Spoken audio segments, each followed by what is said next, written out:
안녕하세요. 오늘은 창세기 46장입니다. 지난 시간에 이제 야곱이 요셉의 소식을 듣고 내가 죽기 전에 가서 그를 보리라 이제 그렇게 끝났죠. 이제 오늘은 야곱 가족이 애굽으로 내려가는 스토리죠. 그래서 1절에서 7절까지는 이제 브엘세바에서 희생 제사를 드리고 하나님의 음성을 듣고 같이 이제 두려워 말라 내가 함께 내려가고 또 반드시 너를 인도해서 다시 올라올 것이며 또 요셉이 그의 손으로 네 눈을 감기리라. 이제 이 약속을 받고 다 함께 애굽으로 이제 내려가는 것이고요.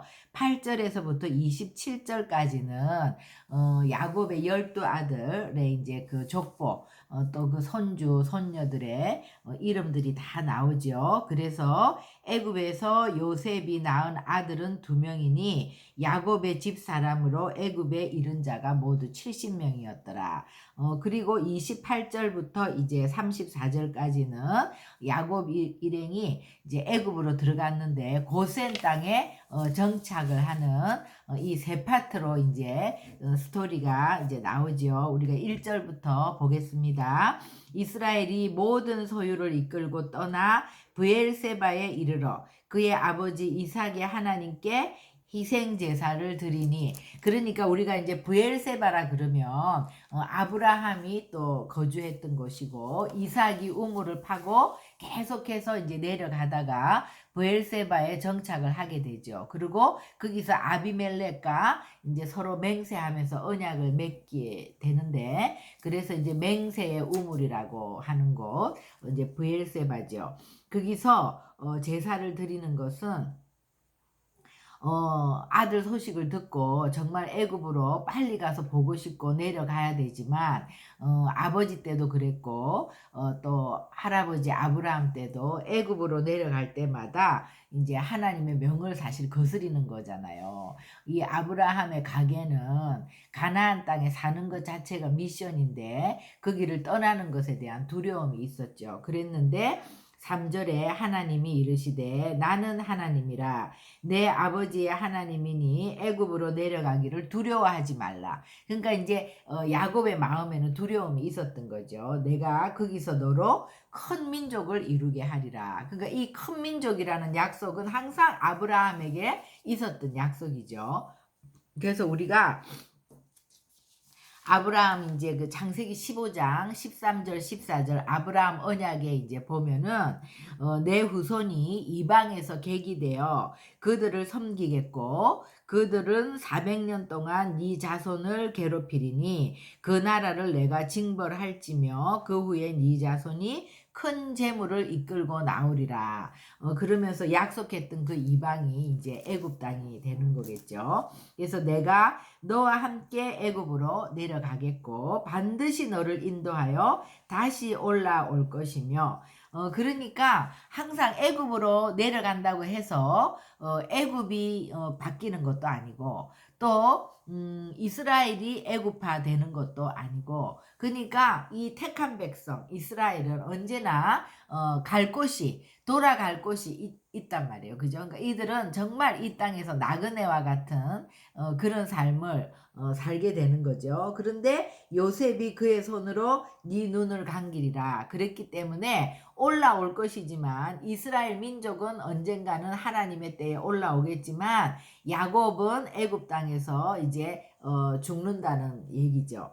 그래서 이걸 보면 우리가 이제 48장 21절에 보면은요. 이스라엘이 요셉에게 이르되 나는 죽으나 하나님이 너희와 함께 계시사 너희를 인도하여 너희 조상의 땅으로 돌아가게 하시려니와, 그러니까 출애굽에 대한 그 소망을 가지고 이제 야곱은 애굽 땅에서 이제 죽는 것이고, 또 50장 24절에 보면 요셉이 그의 형제들에게 이르되 나는 죽을 것이나 하나님이 당신들을 돌보시고 당신들은 이 땅에서 인도하여 내사 아브라함과 이삭과 야곱에게 맹세하신 땅에 이르게 하시리라 하고 그렇게 다 그 땅에서 생을 마감하지만 하나님께서 우리를 반드시 이끌어내어서 그 약속한 가나안 땅으로 돌아가게 할 것이라는 그 소망을 갖고 살았던 거죠. 야곱이 브엘세바에서 떠날 새 이스라엘의 아들들이 바로가 그를 태우려고 보낸 수레에 자기들의 아버지 야곱과 자기들의 처자들을 태우고 가축과 가나안 땅에서 얻은 재물을 이끌고 또 그의 자손들이 다 함께 손자들과 딸들과 손녀들 그 모든 자손들을 데리고 애굽으로 갔더라. 그러면서 이제 애굽으로 내려간 이스라엘 가족의 이름은 이러하니라. 이러면서 이제 르우벤의 자손들부터 시작해서 12 아들의 모든 자손들이 다 나오고 그래서 애굽에서 이제 요셉이 낳은 그 2 아들까지 합해서 온 야곱의 가족이 70명이었더라. 그러니까 12명의 아들을 통해서 또 70명의 가족 다 완전수죠. 그래서 우리가 이제 10이라는 숫자는요. 이스라엘 12지파 또 주님이 오셔서 12제자 그리고 또 복음서에도 보면 12제자가 있고 또 70인 제자들이 있지 않습니까? 그리고 이제 오병이어를 통해서 그 기적을 베푸신 그 주님께서 12바구니에 그 생명의 떡, 그죠? 그 떡이 12바구니에 이제 넘치게 남았다. 그리고 또 칠병이어가 있죠. 칠병이어의 기적을 통해서 7강주리에 또 그 떡이 넘치도록 이렇게 남은 그러니까 항상 이스라엘의 그 회복과 또 열방의 회복 주님께서 지금 이 12명의 아들과 이 70인의 가족들을 통해서 이 숫자를 통해서 이제 약속을 해 주시는 거죠. 이스라엘의 그 민족을 준비시키고 이스라엘이라는 나라를 통해서 온 열방에 이제 이 복음이 전파되는 그것을 약속해 주시는 것이죠. 그래서 우리가 70이라는 숫자는 항상 열방을 대표하는 7이라는 숫자는요. 그렇게 쓰이는데 이것이 이제 노아의 홍수 이후에 각 민족들이 이렇게 흩어지면서 70인 민족이 이제 이렇게 흩어지는 그것을 통해서 또 7이라는 숫자가 70이라는 숫자가 계속 그렇게 나오죠. 그리고 우리가 이제 큰 민족 이럴 때 이 큰이라는 말이요. 까돌이라고 그래서 물론 숫자나 규모가 커지는 것도 필요하죠. 민족을 이루기 위해서 이제 이 70명이 들어갔지만 400년 동안 하나님이 그 아브라함을 통해서 약속을 해주신 거는 그렇게 해서 숫자가 정말 60만 남자만 60만 또 아이들과 여성들을 합해서 200만 정도가 되는 민족을 이루면서 이제 출애굽을 하게 되잖아요. 그래서 이 숫자적인 것도 있지만 이 까돌이라는 그 원어의 그 해석을 보면 존귀한 거룩한 그런 것이거든요. 그러니까 이 큰 민족이라는 거는 아직까지 이 야곱의 가족들은 정말 날마다 제사를 드리고 온 가족이 함께 다 예배 중심의 삶을 아직까지 이제 살거나 그렇게 훈련된 것은 아니죠. 그러면서 이제 이 70명이 들어간 땅이 애굽으로 들어가지만 그 목축을 하기 때문에 하나님이 고센 땅을 따로 딱 지정을 해서 이제 이들을 구별을 시키지 않습니까? 그래서 이제 여기 들어가서 자기네끼리 살면서 정말 거룩하고 그 존귀한 하나님을 섬기고 하나님을 예배하는 그런 민족으로 주님이 그렇게 준비시키기를 원하시는 것이죠. 그래서 언제나 우리도 예수를 믿고 나면 세상의 친구들과 다 이렇게 좀 멀어지게 되고 아무래도 교회 중심의 삶을 살면서 자기도 모르는 사이에 이렇게 좀 구별이 되는 그리고 또 교회 안에서 더 깊이 신앙생활을 하다 보면 하나님이 이제 그것을 광야로 내몬다고 하죠. 우리가 주변의 모든 사람들로부터서 이제 다 좀 이렇게 1대1로 주님과 독대하는 그런 시간들이 오지 않습니까? 바울도 다메섹에서 예수님을 만나고 아라비아 광야로 가서 3년 동안 그 정말 주님과 독대하는, 그러니까 갑자기 너무나 많은 인생관이나 가치관이 변화되고 이런 혼란이 오면서 주님에 대해서 이제 바울도 큰 충격이 온 거죠. 그러면서 그 주님에 대해서 더 알기를 원하고 그러면서 이제 자기의 어떤 그 성경을 더 보면서 이제 그런 것에 대한 확고한 그런 자기의 정체성을 이제 경험하게 되는 거죠. 그래서 우리 모두가 그런 시간을 가는 것처럼 이 이스라엘도 하나님이 이제 이스라엘이라는 이름을 바꿔주면서 민족을 만들고 이 민족을 정말 주님을 예배하는 예배자의 그런 것으로 준비하는 것이 이제 하나님의 뜻이었겠지만, 이제 그게 그래도 변질되지 않고 400년 후에 430년 후에 모세를 통해서 이제 출애굽할 때 그렇게 따로 떨어져 나왔다는 것만 해도 너무나 대단한 것이죠. 그러니까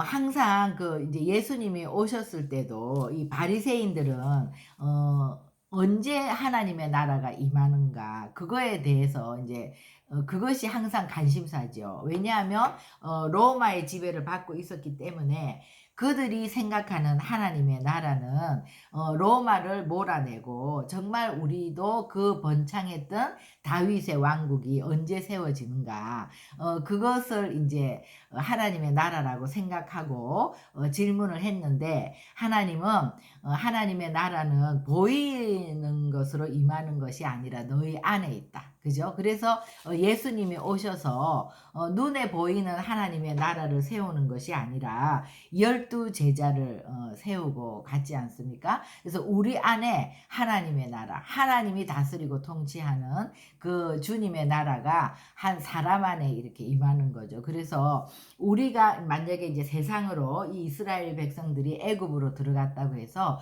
이들을 통해서 그 애굽 땅에 하나님의 나라가 임하는 것도 아니고, 또 이스라엘이 애굽화 되는 것도 아니라 이들은 정말 나그네와 같은 삶이죠. 그 가야 할 땅이 명확히 있기 때문에 그 가나안을 향해서 다시 가는 것이듯, 우리도 우리 신약의 이제 하나님의 백성들도 우리가 이 땅에서 살고 있지만 우리가 가야 하는 땅은 명확하게 하나님의 나라, 정말 하나님의 나라가 우리가 가야 될 곳이기 때문에 이 땅이 우리의 정착지가 아니지 않습니까? 그래서 우리 안에 하나님이 다스리고 통치하는 주님의 나라가 임한다는 것은 내가 예수를 믿고 내가 누구를 변화시키고 내가 이 세상을 바꾸고 이런 것이 아니라 내가 변화가 되는 거죠. 내 안에 주님의 나라가 세워지면 내가 바뀌는 거죠. 그죠? 그래서 내 자아가 죽고 하나님이 주인된 삶을 사는 그 사람이 이제 있는 곳이 하나님의 다스림과 통치가 일어나는 곳이고, 또 그 사람이 사람들을 한 명 한 명 이렇게 전도하고 영혼을 구원하는, 그래서 사람들을 바꾸어 나가는 그것이 이제 하나님의 나라가 되는 것이죠. 그래서 이제 이 70명의 사람들이 이제 애굽 땅에 들어갔을 때 야곱이 유다를 요셉에게 미리 보내어 자기를 고센으로 인도하게 하고 다 고센 땅에 이르니, 그러니까 이제 유다가 계속해서 이렇게 장자의 역할을 하면서 요셉이 그의 수레를 갖추고 고센으로 올라가서 그의 아버지 이스라엘을 맞으며 그에게 보이고 그의 목을 어긋맞춰 안고 얼마 동안 울매 이스라엘이 요셉에게 이르되 네가 지금까지 살아있고 내가 너의 얼굴을 보았으니 지금 죽어도 족하다. 정말 이 두 구절로 29절 30절 두 구절로 이 아버지 야곱과 아들 요셉이 만나는 장면이지만 정말 22년간의 그 해포를 푸는 얼마나 많은 장면들이 오고 갔을까요? 그러면서 서로 껴안고 우는, 그래서 내가 이제는 내가 죽어도 여한이 없다. 그죠? 이렇게 얘기하는 이제 장면인데 여기도 보면은요. 요셉은 계속 예수님을 예표하고 있기 때문에 요셉이 그 형제들을 만날 때도 요셉이 자기를 알리고 이렇게 요셉이 자기를 알린다는 건 예수님이 우리에게 예수님을 계시해 주시는 거라 그랬잖아요. 여기서도 지금 아버지 이스라엘을 맞으며 그에게 보이고라고 돼 있거든요. 그러니까 요셉이 보이는 거예요. 아버지 앞에. 그러니까 지금 아버지와 아버지 야곱과 아들 요셉이 만나는 거지만 사실은 그 영이 거의 죽어 있던 야곱이 이 아들 요셉을 통해서 하나님이 지금 야곱을 만나 주시는 거죠. 그래서 야곱의 영이 그 아들 요셉을 통해서 소생되는 그래서 요셉이 아버지에게 보인다는 이 말은 정말 이때 예수님이 야곱을 만나 주시는 것과 똑같은 그런 장면이 되겠죠. 그래서 이제 이 두 구절도 중요하지만 그 밑에 요셉이 그의 형들과 아버지의 가족에게 이르되 내가 올라가서 바로에게 아뢰어 이르기를 가나안 땅에 있던 내 형들과 내 아버지의 가족이 내게로 왔는데 그들은 전부 다 목자라 목축을 하는 자들이고 그래서 양과 소와 모든 소유를 이끌고 나왔다. 그래서 이제 바로가 당신들을 불러서 너희 직업이 무엇이냐 이렇게 물으면 주의 종들은 어렸을 때부터 지금까지 목축하는 자라고 얘기하려는 거예요. 우리 선조들도 다 그렇게 했다. 왜냐하면요. 애국 사람은 목축을 가증히 여기고 목축을 싫어하는 거예요. 아주 천하게 여기는 거예요. 그래서 이 가까이 오지 않는 거예요. 그러니까 애국은 농경사회잖아요. 그러니까 농업을 한다는 거는 그 땅에 뿌리를 받고 사는 자들이라면 이 목축업을 하는 자들은 항상 이렇게 나그네처럼 옮겨 다니는 거죠.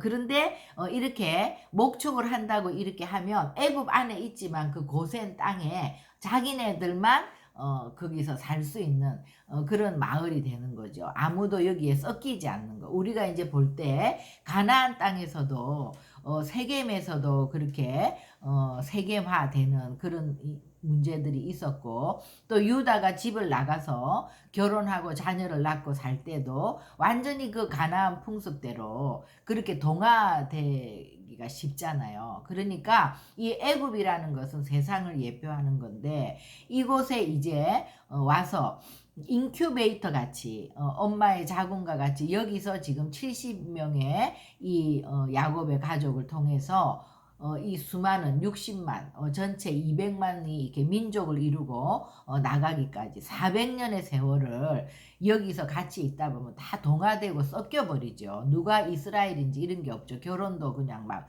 함께하고. 그런데 완전히 여기에 고립해서 이 고센 땅에 딱 이렇게 구분을 해주시는 거죠. 주님이. 그래서 섞이지 않도록 동화되지 않도록 그러니까 하나님의 백성들은 아까도 우리가 얘기했지만 일단 예수를 믿고 나면 우리가 그 세상 문화 속에서 젖어서 살면서 우리의 인생관과 가치관이 다 형성되어 있기 때문에 우리가 주님을 믿고 나서 정말 보이는 세계에서 보암직하고 먹음직하고 지혜로워 보이는 것들을 우리가 따라서 살던 삶인데 예수님을 믿고 나서 보이지 않는 그 하나님의 나라가 우리 가운데 온전히 임하기까지는 이게 구별이 돼야 되기 때문에 조금 이렇게 떨어뜨려 놓는 그죠? 그리고 또 우리가 하나님이 우리의 삶을 자연스럽게 이제 이렇게 광야로 몰고 가신다는 게 주님과 또 우리가 욥도 그러잖아요. 내가 귀로만 듣던 하나님을 지금 이렇게 보는 거. 그러니까 우리가 처음에는 교회 가서 목사님의 설교를 듣고 남의 말을 듣고 예수를 믿고 이러지만 우리가 그 야다하는 관계까지 주님과 깊은 친밀한 관계로 들어가는 데 있어서는 내가 정말 귀로 남으로부터 듣는 그 하나님이 아니라 주님과 1대1의 그런 깊은 친밀한 관계 가운데로 주님이 우리를 초청하시지 않습니까? 그럴 때 우리가 정말 주님 안으로 들어가 들어가는 그런 시간들이 꼭 이 믿음의 여정 가운데서 필요한 거죠. 우리가 이 세상을 향해서 가던 길을 하나님께로 방향을 바꾸고 주님께 이렇게 내가 나아갈 때 내가 정말 이 말씀의 거울을 통해서 우리가 죄인이고 우리가 정말 죄인 중에 죄인이라는 것을 깊이 알게 되고, 그러면 하나님께 이 말씀 앞에서 무릎을 꿇게 되고 회개하게 될 때 하나님의 성령이 우리 가운데 들어오는 것이 구원인데, 하나님의 성령이 우리 가운데 들어오시면 그때부터는 성령이 우리를 이끄시는 삶, 주님의 인도하심을 받는 삶, 그것은 주님이 우리를 계속해서 주님께로 가까이 나오도록 그 초청하는 삶인데, 그것이 이제 이렇게 훈련되어지는 삶, 또 강야를 통해서 강야 훈련을 받는 삶, 이것이 우리 지금 창세기에서 계속 나오는 혼의 구원을 이루어가는 삶이 되는 거죠. 그죠? 그래서 우리가 우리의 마음밭에 정말 가시밭이고 우리가 돌짝밭이고 우리 안에 주님을 거절하는, 주님을 거부하는 것들이 너무나도 많이 있기 때문에 계속해서 우리가 이 말씀의 거울을 통해서 그 우리의 죄를 보게 되는 것이고, 그런 가시나 그런 돌들을 걷어내는 작업을 할 때 그러면서 주님과 더 가까이 더 가까이 내가 주인 되었던 삶이 이제 하나님이 주인 되는 삶으로, 이것이 혼의 구원을 이루어가는 그런 삶이지 않습니까? 그래서 이제 그런 삶으로 정말 들어가게 하기 위해서 이제 지금 이 애굽으로 와서 고센 땅에 이렇게 이렇게 구분을 시키는 거죠. 그래서 구별시키고 항상 우리는 먼저는 세상과 구별되는 그 시간이 꼭 필요하다.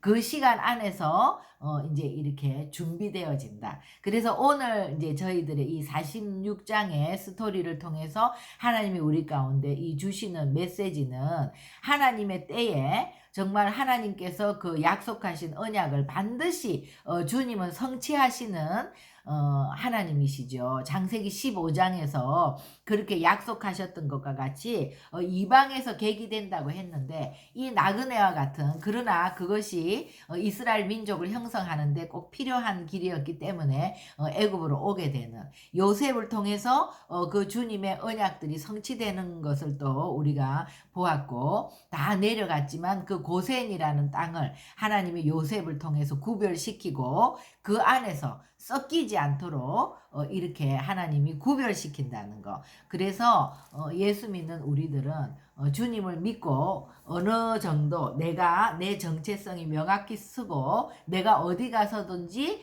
이 섞이지 않고 혼합되지 않는 그 기간까지는 우리가 좀 구별될 필요가 있고 이렇게 떨어질 필요가 있고 또 주님께 깊이 나가는 그런 시간들이 꼭 필요한 것이죠. 그렇게 오늘의 스토리는 그렇게 되겠습니다. 기도하시겠습니다.